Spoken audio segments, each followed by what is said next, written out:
This post is about Christian faith and democratic politics. My friend works as a nurse in a public school. She is extremely kind and caring and takes her job very seriously. A couple of weeks ago, she told me how much she loves her work and how she cherishes being there for the students she serves. She said one thing made her deeply sad about her work. She described how her students struggle with incredible anxiety and panic attacks, and she wishes that she could pray with her students. I responded by saying that her loving presence and care for them is already a form of prayer. She said that she understands that perspective, but she wishes that she could pray with them in the name of Jesus and ask for God's intervention. I understood what my friend said back to me.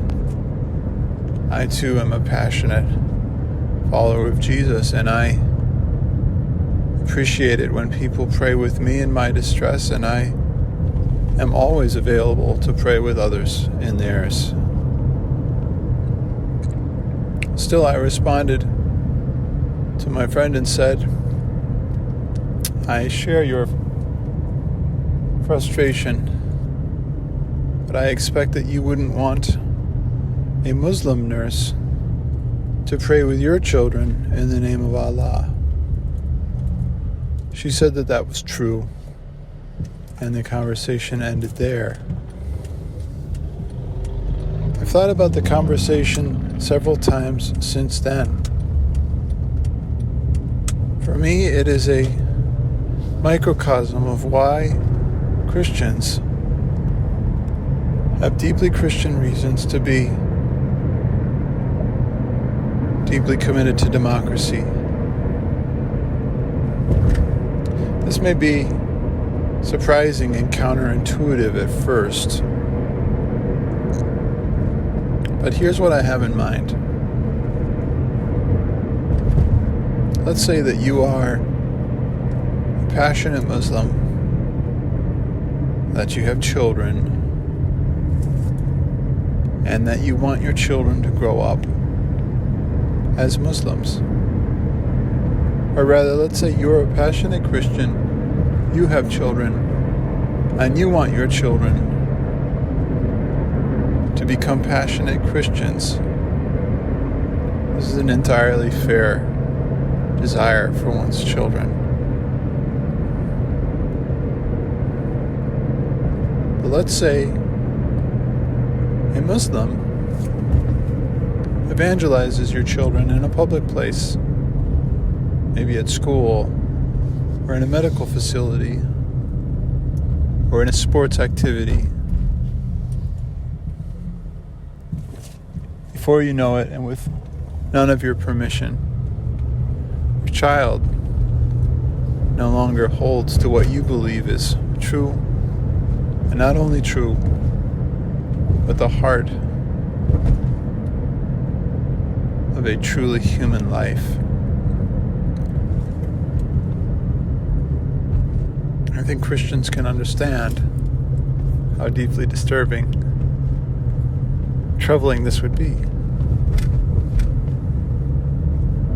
But I'm not sure that Christians acknowledge how this same experience would apply to Muslim families. Muslim parents also are passionately committed to their faith. Many have children, and they want their children to grow up as passionate followers of Allah, according to the revelations of Muhammad in the Quran. For them to have their children unwillingly evangelized would be an act of betrayal, deeply, deeply disturbing, a devastating disappointment. Now, if Christians can understand desire for their children to grow up in their faith, we should also be able to understand a Muslim's desire for their children to grow up in their faith. Of course, as Christians, we believe that our faith is the true faith, the most accurate, faithful revelation of who God is and what God desires. And so we may say, well, by evangelizing Muslim children, we are giving them access to what they truly need and truly desire, even if they don't know it yet. But we should also have the humility to acknowledge that Muslims feel the exact same way about their faith. And they could use the exact same reasoning to try to convince Christian children to become followers of Islam. They believe that their faith is the revelation of the one true God and what it means to be truly human. And Christians simply don't know that this is the truth yet. Now, Jesus commands us to love our neighbors as ourselves. This means that we are called to love our neighbors in the same way that we ourselves want to be loved. And if we want to have our children's faith respected and even protected, then we should also want other people's children to have their faith respected and protected. This does not mean that we suddenly become silent about our faith. This does not mean that we believe our faith is less true or less good. It simply means that if we are going to share our faith, we commit to sharing our faith in a way that we would want others to share their faith with our children. And if we would never want our children to be exposed to compelling, convicted presentations of another faith, whether in a time of prayer or in a time of preaching or some other personal encounter, it may be fair to ask if we should want other people's children to be exposed to our faith. The great challenge of Jesus' teaching of neighbor love is that it eliminates hypocrisy. It eliminates our desire to receive benefits and privileges for ourselves that we are not willing to extend to others. For example, maybe we want others to hear about our faith, but we're not interested in hearing about theirs. This would be an example of loving something for ourselves that we're not willing to love for others. Jesus' teaching is challenging here.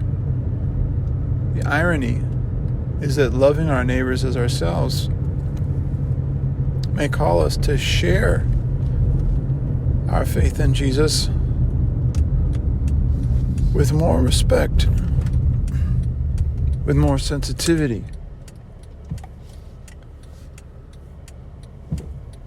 with more consideration for the faith of other people who don't believe Jesus is the Son of God.